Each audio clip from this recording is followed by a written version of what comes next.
I feel like we talk about this every week.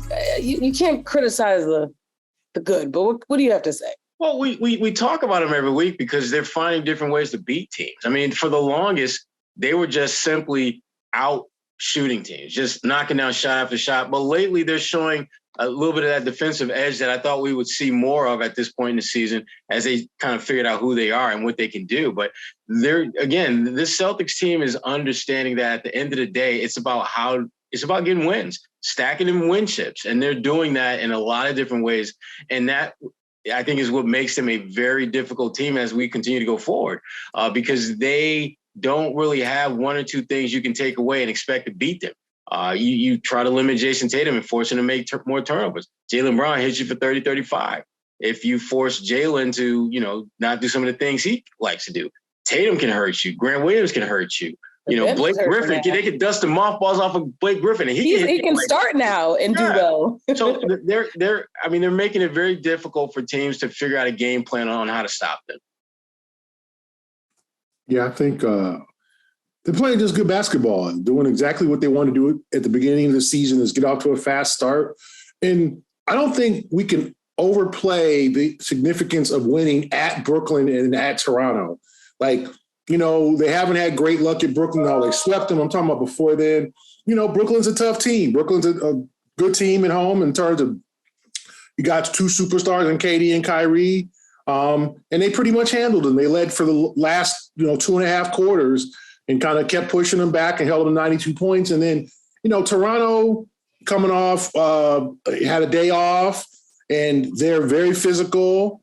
And it looked like, I think it was like 64-54 or something like that. Like, okay, this is going to be one of them games where the Celtics just kind of get blown away, like maybe the 2 games in Chicago. But they kind of held their own. They cut it to 6 by halftime.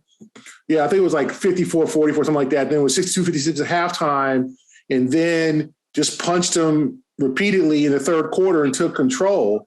And that's a good Toronto team, not a great team. I think they'll be a lot better in April when they get healthy. But that's a good club playing at home, all that. And it was cool for Jason and Jaylen Shaw to get in front of Kaepernick. Kaepernick was at the game. So I thought 2 impressive wins, especially the one in Toronto on a back-to-back without Brogdon, without Horford, Blake Griffin playing 32 minutes, the most he's played in a regular season game since his last game with the Pistons. Once upon a time where, before he asked for the buyout and left Sherrod's favorite town. So that's 2+ years ago. And Blake said he was okay. I thought they really wanted to keep him about 22, 23 minutes, but he kept playing and he finished the game. So, and he said something very important. He said he's getting healthier. Like he said, it took him a while to get his leg right, for him to get back.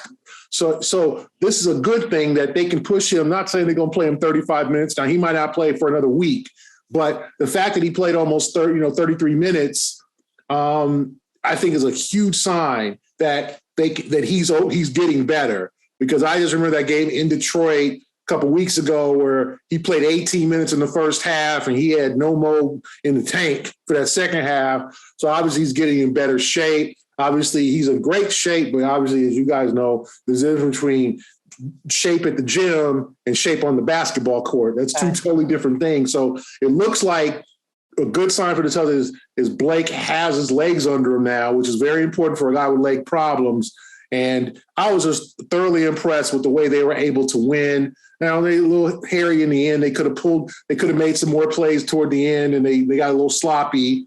And Toronto made it interesting. But 2 wins against 2 division opponents, 2 teams that were shooting for them, that was like, okay, that's the Celtics are on the schedule. Let's get them. And the Celtics still came out and got 2 dubs. I was impressed.